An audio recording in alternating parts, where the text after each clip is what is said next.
শুভ সকাল বন্ধুরা, আশা করি সবাই ভালো আছো। আমিও ভালো আছি। সুন্দরবন জেলার ছোট্ট একটা জেলা থেকে আমি নমিতা বলছি। তো দেখো, রোজগারের যে রুটিন, আজকে সকাল সকাল উঠে আমার সব কাজই প্রায় হয়ে গেছে।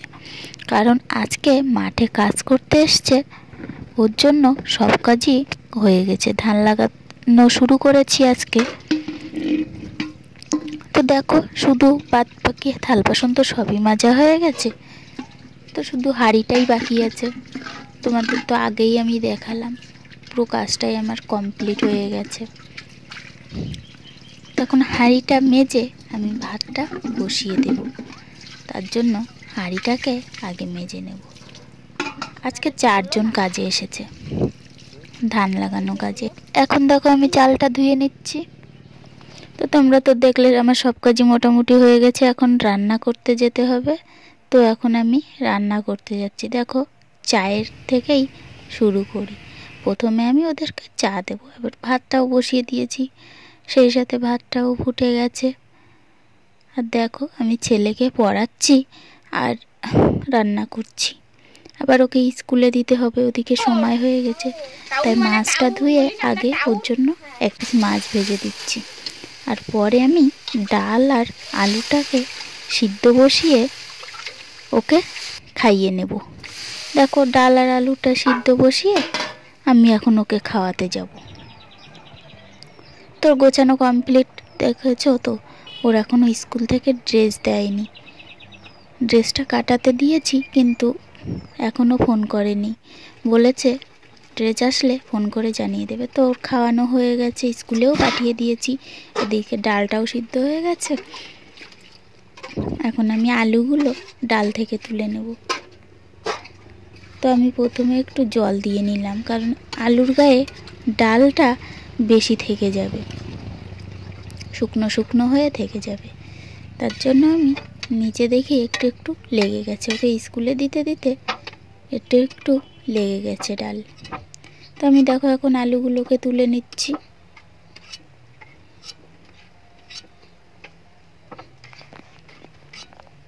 আজকে আমি ডাল, আলু সিদ্ধ মাখা আর মাছের তরকারি করব সকালে খাওয়ার মতো।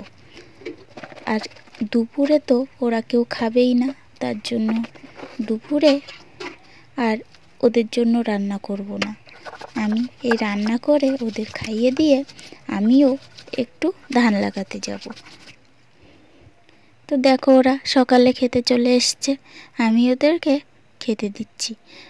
শ্বশুরমশাই দেখছে ওই যে দুয়ারের কাছে বসে আছে, আর টেবিলটা ছোট, তো তার জন্য ওরা 4 জন বসেছে। আর আমি দেওয়া থাওয়া করছি। তো দেখো পরিবেশনটা কেমন হয়েছে, তো অবশ্যই কমেন্ট করে জানাবে। তো দেখো, আমি ওদেরকে কিন্তু বাইরে খেতে দিয়েছি। ওরা সবাই বলছিল ঘরে খেতে যাবে না, বাইরেই খাবে। আর আমরা তো এই কয়দিন ধরে বাইরেতেই ভাত খাই। বাইরেটা একটু রোদ্দুর পড়ে, শীতের বেলায় তো একটু রোদ্দুর পড়লেও ভালো লাগে। আর শীতের সময় বাইরে খাওয়ার একটা মজাই আলাদা। দেখছো একটু একটু রোদ্দুর পড়ে গেছে, আমি ওদের ওখানটাই খেতে দিয়েছি। তো ওদের খাওয়া দাওয়া সব হয়ে গেছে। আমি দেখো বাসনগুলো নিয়ে চলে এসেছি। আর আমার সকালে বেশি বাসন হয় না, আমি আগেই বলেছি। আমার এই যে প্রতিবারই খাওয়ার পরে এত এত বাসন হয়। তো বাসনগুলো দেখো আমি এক এক করে সবগুলোকেই মেজে নিয়েছি। আর আজকে আমি ওই বড় কড়াইটাই করে ডাল বসিয়েছিলাম। তো দেখো বাসনগুলো আমার মাজা হয়ে গেছে। এগুলো তো অল্পই বাসন, এখনও তো অনেকে খায়নি, শুধু ওরা 4-5 জন খেয়ে চলে গেছে। এখন আমি বাদ বাকি কাজটা গুছিয়ে নেব, নিয়ে মাঠে যেতে হবে। মাঠে আজকে দেখি একটু কিছু ধান লাগাতে পারি কি না। যেহেতু 4-5 জন লোক এসেছে ধান লাগানোর জন্য, তাদের সাথে আমিও একটু ধান লাগাতে যাব। তো মাঠে গিয়েই দেখা হবে। তো দেখো, আমি বাদ দিয়ে মাঠে যাচ্ছি। সাইডে গরু বাঁধা আছে, এটা পাশের লোকের প্লট আর এটা আমাদের প্লট। দেখো দৃশ্যটা কি সুন্দর লাগছে। এমন দৃশ্য কখনো দেখাও যায় না খুব এই সময়টায় ছাড়া। এই শীতের সময় তো আরও বেশি ভালো লাগে। হালকা রোদ্দুর পিঠে ভরে আর জলে ঠান্ডা। এখন চলি ভাই। তো এই দৃশ্যটা কার কেমন লেগেছে অবশ্যই কমেন্ট করে জানাবেন।